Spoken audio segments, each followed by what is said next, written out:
Napatong na nga ang sabit sa Commission on Audit ng grupo ng NGO ni Godofredo Roque at Marilu Antonio. Pero hanggang ngayon, nakikinabang pa rin sila sa kaban ng bayan. Sa Virac sa Catanduanes, nakipagkasundo ang lokal na pamahalaan na idiretso ang milyon-milyon PDAF sa dalawang NGO ni na Antonio at Roque. Natuklasan ng GMA News Research at Special Assignments Team ang mayor na nanguna sa transaksyon na ito at ang isa sa pangunahing opisyal ng grupo ng mga maanumalyang NGO, magkapatid.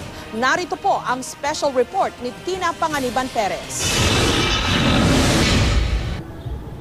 Nitong nakalipas na 2 taon, mahigit 40 milyong pisong mga livelihood project mula sa pork barrel ang bumuhos sa munisipyo ng Virac sa Catanduanes. Mga proyektong hiningi raw ng lokal na pamahalaan ng Virac. Ang pera pinadaan sa gabay at pag-asa ng Masa Foundation Incorporated at Kaagapay Magpakailanman Foundation Incorporated. Mga NGO na kabilang sa network ni Godofredo Roque at Marilu Antonio. Isang koneksyon ang natuklasan namin. Kapatid ni Antonio ang kasalukuyang mayor ng Virac na si Flerida Antonio Alberto. Bayaw din niya ang dating mayor na si Jose Alberto II na asawa ni Mayor Flerida. Ang gabay at pag-asa nakakuha ng 7 million pesos, habang ang Kaagapay naman nakakuha ng 33.5 million pesos. Ayon sa Commission on Audit, ang opisyal na may kapangyarihang mag-aproba ng proyekto o maglabas ng pondo, bawal magbigay ng pondo sa isang NGO kung saan meron siyang kamag-anak. Nagpaunlak ng panayam sa amin si Mayor Flerida, kasamang isa niyang staff na si Susan Isidoro. Kapatid nga raw niya si Marilu, pero wala raw itong kinalaman sa NGO. Sila po ba involved sa mga NGO? Sa pagkakaalam niyo po? Hindi. Hindi. Okay. Bakit po kaya nalilink sila sa mga NGO? Basta sa pagkakaalam ko, never, kahit sino po sa mga kamag-anak niya, hindi po kasali sa anumang NGO.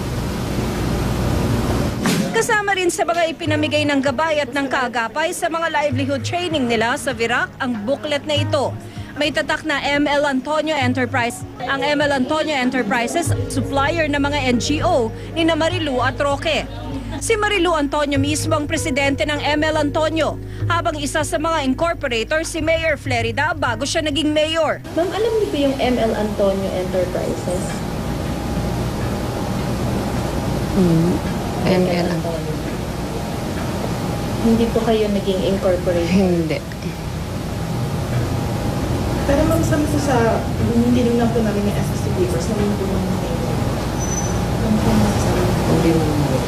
Hindi ko na ma-recall. Hindi ko na ma-recall. So po yung ML, yung tinignan po namin yung mga pinamagay ng kids doon sa livelihood project po. Yung publisher po ng mga kids, ML Antonio po, eh nandun po yung name nyo. Baka po magkaroon ng wrong impression. Siguro, mag-uusap muna kami kasi sa ano na. Nagamit po yung pangalan mo yan. Hindi naman siguro. Basta mag-uusap muna kami. Ang mga irregularidad sa transaksyon sa mga NGO ni na Roque, pinuna na dati ng municipal accountant ng Virac. Hindi inaprobahan ng accountant ang paglabas ng pondo sa gabay dahil hindi raw ito naaayon sa patakaran ng COA.